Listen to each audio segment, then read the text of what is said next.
सयजन एमसिएलएनो टिकेट होफिननानै इउपिपि को ज' जाफैनो जों खावलायदों ज' जाफैयोब्ला उरखावग्रा ब्रह्मनो रायजो सभानि एमपि होगोन बाथ्राया बिदि ओंखारलांबाय सिट शेयारिं खालामनानै बाथ्रा ओंखाराखसै मबेना मबेनि थांनांगौ बाथ्रा ओंखाराखसै किन्तु मोनसे बाथ्रा थालांदों जों खावलायनाय लेखा सेनियरजों सेनियर रायलायनाया हले जादों उरखावग्रा ब्रह्मखौ लोगो हमनानै हाग्रामा महिलारिया रायलायदों मा रायलायदों गावसोर मिथिसिगौ इउजिडिया गावनो खिन्थानानै लादों खासि खत्रायाव मा बुंनाय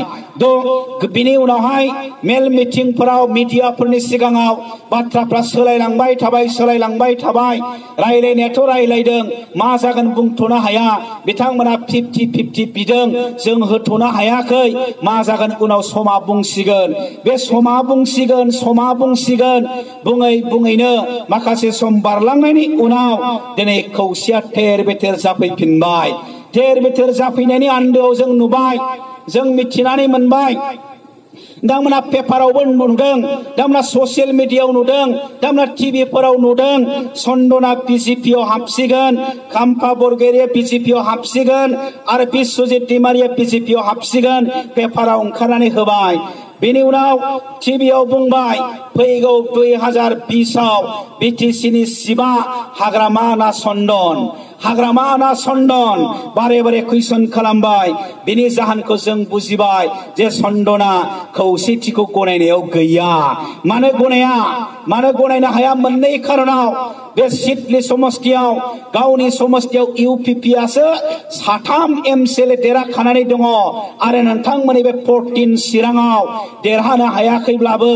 खाम्फा बरगयारिया मात्र 33 खानफोरावल' देरहादोंमोन रायजो राजा नोंथांमोना गासिबो इउपिपि जोंनो दङ होनबा 2021 नि एमएलए इलेक्शनाव इउपिपिआ बुंगोन सिडली समस्तिखौ जोंनो नांगौ इउपिपिनो नांगौ बेखौ बिखागोन बिसोरो बेखौ सानखानानै चन्दना खौसेखौ सापर्ट खालामाखै जायनि थाखाय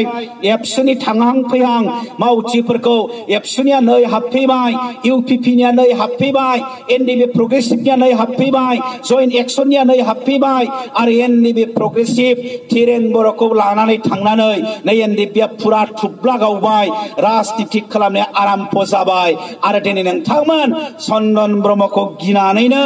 हाग्रामा महिलारिया दिनै इउनिटिखौ बन्द खालामफिननो गोनां जाबाय मान गोनां रायजो राजा नोंथांमोन दिनै क्लियार माने खौसे जाला बे नुजाफिनबाय किन्तु जों दिनै बुंगोन प्रमद बरुवा खौरांगिरिफोरनि सिगाङाव बुंदों गोविन्द बसुमतारिया खौरांगिरिफोरनि सिगाङाव माब्लाबा बुंदों दिनैबो आङो एबसुनि मावथि महरै नोंथांमोननि सिगाङाव बुंगोन जों खौसेनि बेरेखा नङा जों गोरोबलायनायनि बेरेखा नङा नाथाय मान सन्मान होलायलायनानै खौसेनि फर्मुलाखौ दिहुनलायनानै बायदि बाथ्रा बुंनानै नङा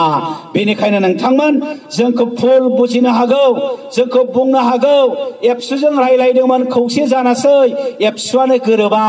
एनडिबिजों रायलायदोंमोन खौसे जानासै एनडिबि प्रग्रेसिभआनो गोरोबा इउपिपिजों रायलायदोंमोन खौसे जानासै इउपिपिआनो गोरोबा जयेन्ट एक्सनजों रायलायदोंमोन गोरोबनोसै जयेन्ट एक्सनानो गोरोबा उरखावजों रायलायदोंमोन गोरोबनोसै उरखावानो गोरोबा गाबोन मिथियाव बुंफैनो हागौ नाथाय नोंथांमोन हाग्रामा महिलारिखौ नों जुदि समाना सिडली समस्तिखौ इउपिपिनो हगारनानै होयो होनबानो बिजेपियाव थांसै आरो खाम्फानिया जाबाय नोंथाङा जुदि डिपुटिशिपखौ बिटिसिनि डिपुटिशिपखौ इउपिपिनो हगारनानै होयो नै जैला पान्थे बिजेपियाव थांसै बिश्वजित दैमारिया बुंबाय नोंथाङा जुदि रायजो सभानि एमपिखौ उरखावग्रा ब्रह्मनो होयो नै जैला पान्थे बिजेपियाव थांसै थ्रेटेनिं होनायखौ गिनानै हाग्रामा महिलारिया दिनै बर'फोरनि गेजेराव राजनीतिक गोरोबलायनायखौ फुरा बन्द खालामफिननानै दोनबाय होनबा दाया प्रमद बर'नि ना दाया गोविन्द बसुमतारिनि ना दाया एबसुनि ना दाया एनडिबिनि ना दाया इउपिपिनि ना दाया जयेन्ट एक्सननि ना दाया सोरनि नोंथांमोननि बिजिरनायाव थाबाय आरो नोंथांमोना बेखौ बिजिरनानै नायगोन आङो खावलायबाय दिनै बिपिबा मिटिं खालामदों खौरांगिरिफोरनि सिगाङाव बुंदों ससियेल मिडियायाव होदों टिभियाव होदों पेपाराव होदों जे बिटिसिआव गोदान जिल्ला दाबावसिगोन बिटिसिआव गोदान महकुमा दासिगोन गसाइगावआ गोदान जिल्ला जासिगोन कसुगावआ गोदान महकुमा जासिगोन बिजिनिया जिल्ला जासिगोन सालबारिया साब डिभिजन आरो बिजिनिनि सिङावनो बबेबा पानबारिथिं महकुमा बानायगोन अदालगुरिथिं रौतासारिना बबेयाबा जिल्ला जागोन बबेयाबा महकुमा जागोन नोंथांमोना बे रावखौ बिजिरनानै नाय बे जिल्ला गोदाना बबे ओनसोलाव बे महकुमा गोदान महकुमाया बबे एरियायाव बे बिटिसिनि सिङावनो बुंबाय थादोंना बुंबाय थायाखै बिटिसिनि सिङावनो बुंदोंना बुङाखै गसाइगावआबो बिटिसिनि सिङाव कसुगावआबो बिटिसिनि सिङाव बिजिनियाबो बिटिसिनि सिङाव रौतासारियाबो बिटिसिनि सिङाव माजबादआबो बिटिसिनि सिङाव अराङाबो बिटिसिनि सिङाव होनबा बिटिसिनि बायहेराव गहपुरसिम नङाबा सिमेन्ट सापरिसिम जनाइसिम बिटिसिनि सिमाखौ लांनानै धेमाजिया माने सिमेन्ट सापरि गोदान जिल्ला गहपुर गोदान जिल्ला धेकियाजुलि गोदान जिल्ला बुंदों ने बुङाखै नोंथांमोन बिथाङा बिटिसिनि सिंनि बाथ्राखौसो बुंदों बे बिटिसि सिङाव फिसा फिसा जिल्ला खालामनानै मा जागोन फिसा फिसा महकुमा खालामनानै मा जागोन खालाम बे जेरै दं बेबायदिनो नाथाय बिटिसिनि सिमाया सानजाहा सिमेन्ट सापरिसिम बारायलांसिगोन होननायनि जेबो बाथ्रा गैया थ' बेनिखायनो नोंथांमोना बेखौबो बिजिरनानै नाय बिथांमोना बिटिसिनि सिंनि बाथ्राखौसो बुंदों गुबुन मोनसेया फैनानै हा पाट्टा रानफैदों आरो बुंदोंनो हा पाट्टा नांगौबा इउपिपि गारनानै फै बिपिएफआव हाबफै आर'नाइ गानफै जयेन जाफै नङाबा हा पाट्टा मोना नाथाय नोंथांमोन जों माहारियारि आफाद दुलाराय बर' फरायसा आफादा जाथिनि जेंनायाव राजनितिक खालामनो हाया एनडिएफबि सोमावसारग्रा आफाद जातिनि सार्थआव राजनिति खालामनो हाया जों बुंदों मा बिपिएफ मा इउपिपि मा एबसु मा एनडिएफबि बर' मानसिना हानि पाट्टा मोननांगौ सोरबा बिपिएफआल' मोनो सोरबा इउपिपिआ हा मोना इउपिपिनि मानसिया बिपिएफआव हाबबासो हा पाट्टा मोनगोन जों बेखौ बुंनो हाया जोंनि थाखाय बिपिएफआबो हा मोननांगौ इउपिपिआबो हा मोननांगौ बर' मानसियानो हा मोननांगौ बे जाबाय जोंनि थांखि बेबायदिया मोजां नङा दिनैसो माने हानि पाट्टा दामना बुजिनो बाखि दंबावो नामा हा पाट्टा जासि फैफ्लानाय माने 2020 नि बिटिसि इलेक्शन फैगौ जोंखौ बुरखायनो फैदों बुरखायजागोन नामा नोंथांमोना बुरखायजागोन नामा एसे बोसोर 15 बोसोर बिटिसि सासन खालामबाय एबसुआ दिसपुराव कय बोसोर आन्दोलन खालामखो एबसुआ गुवाहाटियाव कय बोसोर आन्दोलन खालामखो तेजपुराव बिसिबां रेलि खालामखो वी वान लेन्ड पाट्टा जों बिसिबां बिखो 15 बोसोराव हा पाट्टा होनो हायोमोनब्ला मानो होआखै जोंसो बुंदों दिसपुराव सर्बानन्द सनवालखौ हिमन्त बिश्व शर्माखौ नोंथांमोननि सरकारा बर'नि सासे एसिएस अफिसार नरेन बसुमतारीखौ सनितपुर जिल्लानि डिसि खालामनानै हो आरो डिसि खालामना होनानै बे सनितपुरनि लेन्ड हा पाट्टा मोनि रायजो राजाफोरनो नरेन बसुमतारीनि गेजेरजों नोंथांमोना हा पाट्टा राननानै होनानै जों दाबि खालामदों नाथाय बिथांमोना सर्बानन्द सनवाला बुंदों जोङो डिसि होलायनांनाय नङा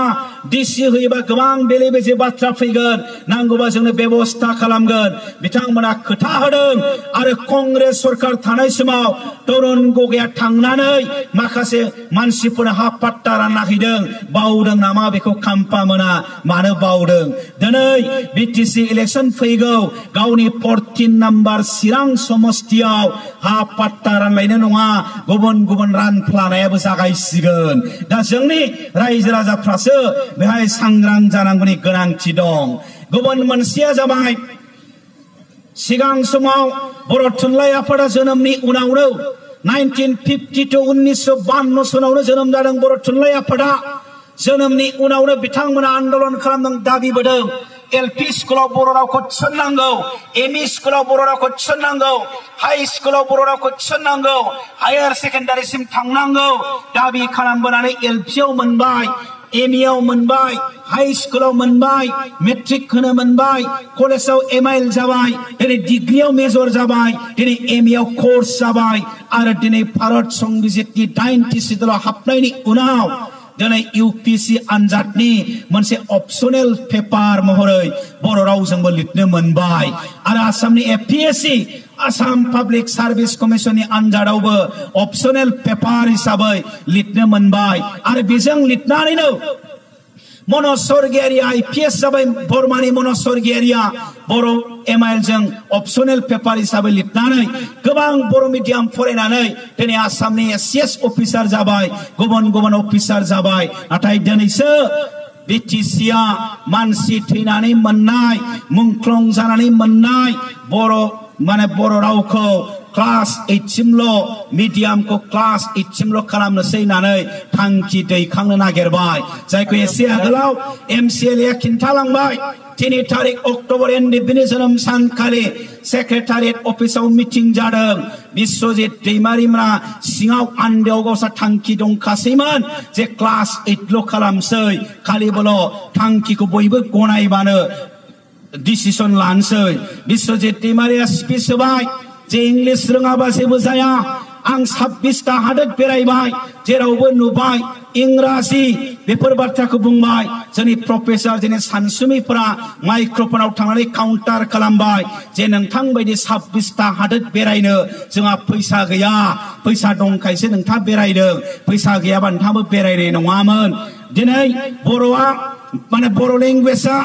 MA सिम थांनायनि उनाव इउनिभार्सिटिसिम थांनायनि उनाव BTC सरकारा क्लास 8 सिमल' खालामनो नागिरदों बेखौ जों गनायनो हाया बिथांमोना स्पष्ट बाथ्रा बुंबाय भारत सरकारा गोदान सोलोंथाइनि आयेन बानायदों निउ एडुकेशन पलिसि बानायदों बिथांमोना निउ पलिसि बायदि बुंदों जे क्लास 12 सिम जायनि मिडियामा दङ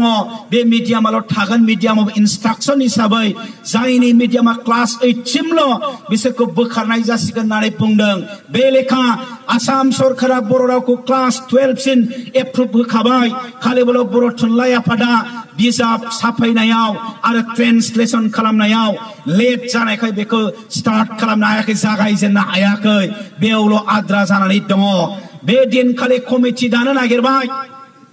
कमिटियाव आफादफ्रा थानांगौ सानसुमैफ्रा थानांगौ जोंनिफ्राय स्पष्ट माहारियारि आफादफ्रा स्पष्ट होबाय जों बे कमिटियाव थाया आरो कमिटियाव मानो थानो जेखौ जों गनायखायानो जेखौ जों मानिनोनो हाखायाखै बोरै जों बेखौ गनायनो बे कमिटियाव बोरै थानो जोंनिफ्राय स्पष्ट बुंबाय होनबा नोंथांमोन बिपिबा दिनै पावाराव थानानै बर' हारि फोजोबस्रांनो नागिरदोंना बर' हारि दानो नागिरदों प्रश्न जादों बर' मानसिफ्रा साख्रि मावो होनोब्ला 60% फोरोंगिरि साख्रि मावो LP नि फोरोंगिरि MA नि फोरोंगिरि हाई स्कुलनि फोरोंगिरि हायर सेकेन्डारिनि साबजेक्ट टिचार माखासे साफा सानै कलेजाव होनबा नोंथांमोन बर' मिडियामा थैनाय लोगो लोगो LP स्कुलाव मास्टार मोनला MA स्कुलाव मास्टार मोनला हाई स्कुलाव मास्टार मोनला हायर सेकेन्डारियाव साबजेक्ट टिचार मोनला होनबा 60% बर'फ्रा आरोबाव बेकार जाबावनोसै आरो क्लास 8 सिमल' बर' मिडियामखौ खालामनाय लोगो लोगोनो गार्जेनफोरा सानसिगोन 8 सिमखौलाय आं मानो फोरोंबावनो गैयाथाय गैया आं इंलिसावनो हरखानोसै होनबा बयनिबो 100% बर'नि न'खराव जुदि गाबोन बाबा आफानि जायगायाव पापा जुदि जायो आइनि जायगायाव जुदि मामि जायो ओंखामनि जायगायाव राइस जुदि जायो ओंख्रिनि जायगायाव जुदि खारि जायो होनबा नोंनि सिलहायाव न'खराव बर' मिडियामा थैजेननोसै होनबा जोंनि आइडेन्टिटि सिनायथिया गोमालांनोसै दा एसे आगोलाव बुंनाय बायदि 10% बर'फ्रा इंलिश मिडियाम फोरोङो गोबां खारनाव बिनि बादा होनांगौ जेबो बाथ्रा गैया अपोज खालामनांगौनि बाथ्रा गैया दा बाथ्राया जादों 10% बर'फ्रा जे गार्जेनफ्रा गावनि फिसाफोरखौ इंलिश मिडियामाव फोरोंदों होनबा बे 10% बर' लाइमोनफ्रा सेंग्रा सिख्लाफ्रा दिनै IAS जाजोबनांसिगौमोन IPS जाजोबनांसिगौमोन अफिसार जाजोबनांसिगौमोन प्रफेसार जाजोबनांसिगौमोन इन्जिनियार डक्टर जाजोबनांसिगौमोन नाथाय जायाखै होनबा इंलिशजोंबो जाया बे फोरमान बर' मिडियामजों फरायनानैबो सन्जीब मुसाहारि IPS दहाय बुंबाय नरेन बसुमतारी आसामनि अफिसार रन्जित शेखरा असमिया मिडियाम फरायनाय हरिशंकर ब्रह्मआ असमिया मिडियाम फरायनाय सिगांनि गोबां बर' सेंग्रा सिख्लाफ्रा बर' मिडियाम फरायनानै आसामनि अफिसार जानानै दं उकिल जानानै दं इन्जिनियार जानानै दं डक्टर जानानै दं मायालाय हेंथा खालामदों होनबा बेनिखायनो बिपिबा दिनै बर' रावखौ बुथारनो नागिरदों फोथैनो नागिरदों बेनिखायनो जों BPF खौ सोंखारियो बियो भुल थांखि नोंथांमोननि जों बिथांमोनखौ बुंनो लुबैयो ओंखायनो रायजो राजा नोंथांमोन बे बिथिङावबो नोंथांमोना जाहाथे सांग्रां जायो दा आं बुंनो नागिरदों जों मानो बड'लेण्ड बिदों मानो बड'लेण्ड बिदोंनि बाथ्राखौ गोबां समाव बुंबोबाय जोंनि दैदेनगिरिफ्रा राजा लामायावबो बुंबाय जोंनि दैदेनगिरिफ्रा रेल लामा होबथानायाव बुंबाय जोंनि दैदेनगिरिफ्रा धरना होनायाव बुंबाय जोंनि दैदेनगिरिफ्रा गोबां गेवलां मेलफोराव बाथ्रा बुंबाय मास गेदारिंफोराव बाथ्रा बुंबाय फिन खेबसेबाव नोंथांमोनखौ बुजायनायनि गोनांथि गैया जोंनो मानो बड'लेण्ड नांगौ बे बड'लेण्डखौ नांगौखौ मोनदांनानैनो 1967 निफ्राय PTCआ उदियासल होननानै बिजेनदों 20 बोसोरनि उनाव 1986-87 निफ्राय ABSUआ बड'लेण्ड नाम दोननानै बिदों 1986 नि 3 अक्ट'बरनिफ्राय NDPआ बड'लेण्ड मुं दोननानै बिबोदों फैयै फैयै दिनै नायबोयोबा 50 बोसोरनि बारफैबाय 50 बोसोरनि बारनायनि उनाव बर'फ्रा दिनै BTCल' मोनदों फुरा आबुं बड'लेण्ड मोननो हायाखै बेनिखायनो नोंथांमोन आन्दोलननि हिस्ट्रिखौ नायोबा PTCनि समाव थैबाय ABSUनि समाव थैबाय NDPनि आन्दोलनाव थैबाय BLTनि आन्दोलनाव थैबाय दिनैबो थैदों साफा सानै थैगासिनो दङ बड'लेण्डनि मुङाव बे मुंख्लंफोरनि सिमां मुंख्लंफोरनि आद्रा हाबाफारिखौ बा जोंनि सोमावसारनाय बड'लेण्डनि दाबिखौ जोबथा महर होनायनि सम जाबाय फिनिशिं होनायनि सम जाबाय जोंहाबो लेखा फोरोंनांसिगौ जोंहाबो आबाद मावनांसिगौ जोंहाबो संसार जानांसिगौ माइ गायनांसिगौ साख्रि मावनांसिगौ जोंहाबो न'खरनि खामानि मावनांसिगौ किन्तु गाबोनबो आन्दोलन समफोरबो आन्दोलन गाबोनबो रेल लामा होबथानाय समफोरबो राजा लामा होबथानाय आन्दोलन आन्दोलन आन्दोलन जायोबा जोंनि रायजो राजा नोंथांमोना माब्ला आबाद मावनो माब्ला न'खरनि खामानि मावनो माब्ला गथ'फोरखौ लेखा फोरोंनो माब्ला जोंनि सेंग्रा सिख्लाफ्रा लेखा फरायनो बेनिखायनो बे सोमावसारनायखौ फिनिशिं होनायनि सम जाबाय आरो दिनै आसामनिफ्राय जों मानो गावनांगौ जोंनो मानो गमामा बड'लेण्ड नांमारगौ बे बाथ्राफोरखौ जुदि जों बुङो असमिया सासे पण्डित एडिन पेपारनि चिफ एडिटर अदीप फुकना बोसोरनै आगोल क'क्राझारनि ABSUनि गल्डेन जुबिलियाव फैनानै बुंलांदों जे बर'फोरखौ नेवसिनाय जादों गादबबोनाय जादों राजनीतिक भाबै गुबुन गुबुन बिथिङै गादबनानै दोननाय जादों बेनिखायनो उपेन्द्रनाथ ब्रह्मआ आन्दोलन खालामदों NDP आन्दोलन खालामनो गोनां जादों होननानै गावनो बुंलांदों 1958 बर'नि बागुरुम्बा मोसानाया क'क्राझार पाटारमारिनि बागुरुम्बा मोसानाया दिल्लीनि रिपाब्लिक डे गणतन्त्र दिवस फालिनायाव मोसाहैदोंमोन आरो बे मोसानायाव फार्स्ट प्राइज मोनबोदोंमोन आरो बे दिनखालि कानाडानि सासे आलासि दंफैयोमोन बिथाङा नुलांदोंनो अदीप फुकना खिन्थादों आरो बे कानाडानि आलासिया न'आव सौहैनायनि उनाव भारत सरकारनिसिम लिरहरदोंनो जे नोंथांमोननि हादोराव थांनानै आङो जोबोद मोजां मोनसे मोसानाय नुबोदों बे मोसानायखौ जोंनि हादोराव दैथायहरनांगौ भारत सरकारा मिथिगौ बे मोसानाया आसामनि मोसानाय आसाम सरकारखौ बुंहरबाय जे नोंथांमोननि मोजां मोसानाय बागुरुम्बा मोसानायखौ कानाडा हादराव थिनहरनांगौ बै समनि AGP सरकार प्रफुल्ल महन्त सरकारा नाथाय बागुरुम्बा मोसानायखौ हरालाबानो गावसिनि बिहु मोसानायखौ कानाडायाव दैथायहरदों होनबा दिनै जोंनि हारिमुआ बहा थांनो जोंनि हारिमुआ बहा जौगानो इन्टारनेशनेल लेभेलाव जोंनि हारिमुआ गोसारनायनि खाबु मोनदोंमोन बे खाबुखौ आसाम सरकारा होनो गोसो गैया बेयावनो जों बुजिबाय जोंखौ माबायदि गादबनानै दोनो सभा ब्रह्मखौ जों बयबो मिथिगौ गसाइगावनि बिथाङा गसाइगावनि खोलाहा थिपखाइथिं थांग्रा लामाथिं बिथांनि गामिया नङा सभा ब्रह्मआ केलकातानि शान्तिनिकेतननिफ्राय मास्टार अफ फाइन आर्ट्स फरायना फैनानै सिगां फार्स्ट आसामाव गुवाहाटीयाव आर्ट कलेज खुलिफैदों भेन्सार कलेज बेथनबो मोना बेयावनो लेलाय लेलाय लेलाय फोरोंनानै बिथाङा उनाव बिनि प्रिन्सिपाल जानानै थैलांदों केलकातानि सासे लिरगिरिया लिरदों सभा ब्रह्मखौ गिलु बालु समायना भयंकर सुन्दरी बिनि सावगारि आखिनाय बिनि महर दाननाय जोबोद समायना होनबा आसामनिनो सासे बुद्धिजीबी पनिन बर'आ बुंफिनदों आरो बेखौ ट्रेन्सलेट खालामदों बे आर्टिकेलखौ असमिया रावाव जे बेंगलि मानसियासो बाङालि मानसियासो दिनै आसामनि शोभा ब्रह्मखौ सिनायनो हायो शोभा ब्रह्मखौ मान होनो रोङो होनबा दिनै आसामनि केलकातानि मानसिफ्रासो सन्मान होनो रोङो नाथाय दिनै आसामनि मानसिफ्रा असमिया मानसिफ्रा शोभा ब्रह्मखौ सन्मान होनो रोङाखसै बिथाङा बुंदों जों गोबां खेब लाइजाम हरबाय बिथांनो पद्मश्री बान्था होनांगौ होननानै सानसेखालि बिजिजों रायलायहैबायनो हमेन बरगया बिजिया बुंबायनो आमी बर' हওয়ার कारणे आमाक नासाय जों बर' जानायनि थाखाय नोंथांमोना जोंखौ नाया होनबा हमेन बरगया सानबाय नंमारगौ होनबा दिनै शोभा ब्रह्मखौबो नेवसिलांबाय दा बेनिखायनो जोंखौ गादबनानै दोननाया दिनैबो आसाम सरकारनिया असमिया मानसिफोरनिया दिनैबो जोबाखै एबसुनि आन्दोलना सिगां उपेन्द्रनाथ ब्रह्मनि दैदेननायाव हाथियारनि आन्दोलन जायाखैमोन हिंसानि आन्दोलन जायाखैमोन गणतन्त्रनि आन्दोलन जादोंमोन नाथाय गणतन्त्र आन्दोलन खालामग्रा सोमावसारग्रा मानसिफोरखौबो